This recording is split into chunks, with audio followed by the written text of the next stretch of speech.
हिंदू धर्म में भगवान शिव को देवों के देव महादेव भी कहा जाता है।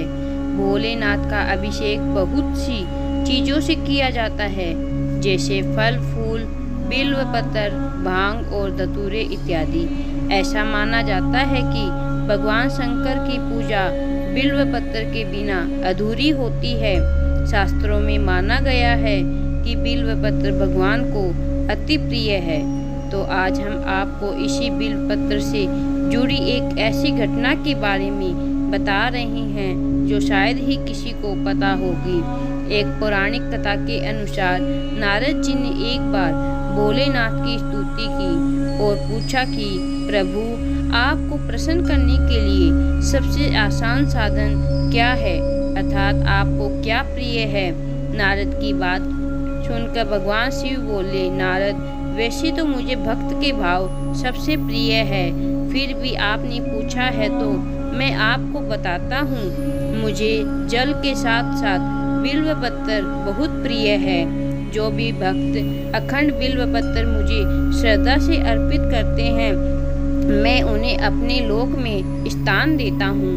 ये बात सुनकर नारद जी अपने लोक को चले गए, लेकिन उनके जाने के बाद माता पार्वती ने भगवान से पूछा कि प्रभु, मेरी यह जानने की बड़ी इच्छा हो रही है कि आपको बिल्व पत्र इतने प्रिय क्यों हैं, कृपया करके मेरी जिज्ञासा शांत करें। इस पर भगवान शिव ने कहा कि बिल्व के पत्ते मेरी जटा के समान हैं।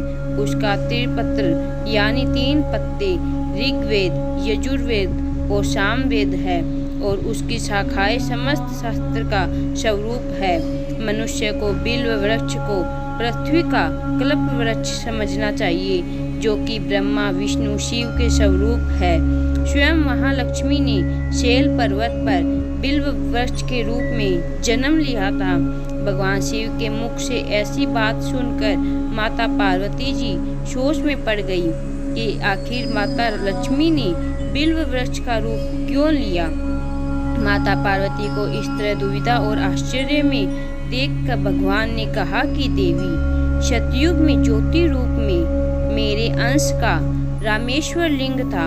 ब्रह्मा आदि ने देवों ने उसका विधिवत पूजन अर्चन किया था। फलतः मेरे अनुग्रह से वाग देवी सबकी प्रिय हो गई। वे भगवान विष्णु को सतत प्रिय हो गई। मेरे प्रभाव से भगवान केशव के मन में वाग देवी के लिए जितनी प्रीति हुई, वह स्वयं लक्ष्मी को नहीं पसंद आई। अतः लक्ष्मी देवी चिंतित और रुष्ट होकर परम उत्तम श्री शैल पर्वत पर चली गई। उन्होंने मेरे लिंग विग्रह की उग्र तपस्या करनी शुरू कर दी। तपस्या के कुछ समय बाद महालक्ष्मी ने मेरे लिंग विग्रह से थोड़ा ऊर्ध्व में एक वृक्ष का रूप धारण कर लिया और अपने पत्र और पुष्प द्वारा निरंतर मेरा पूजन करने लगी। इस तरह उन्होंने कोटि वर्ष यानी 1 करोड़ वर्षों तक मेरी आराधना की और अतः उन्हें मेरा अनुग्रह प्राप्त हुआ। वरदान के रूप में महालक्ष्मी ने मांगा कि श्री हरि के हृदय में मेरे प्रभाव से वाग देवी के लिए स्नेह हुआ है, वह समाप्त हो जाए।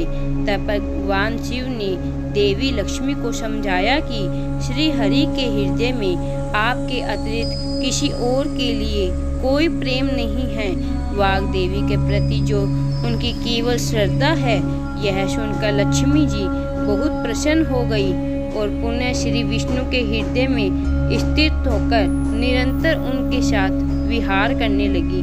हे पार्वती, महालक्ष्मी के हृदय का एक बड़ा विकार इस प्रकार दूर हुआ था। इस कारण हरिप्रिया उस वृक्ष रूप में सर्वदा अतिशय भक्ति से भरकर यत्न पूर्वक मेरी पूजा करने लगी।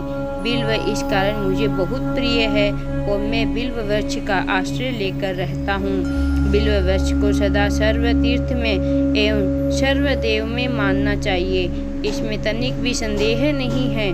जो भी भक्त बिल्व पत्र, बिल्व फूल, बिल्व वृक्ष और बिल्व काष्ठ के चंदन से मेरा पूजन करता है, वह भक्त मुझे अति प्रिय है। बोलो शिवजी महाराज की जय। ओम नमः शिवाय। वीडियो पसंद आए तो लाइक शेयर एंड कमेंट ज़रूर करें, सब्सक्राइब भी ज़रूर करें।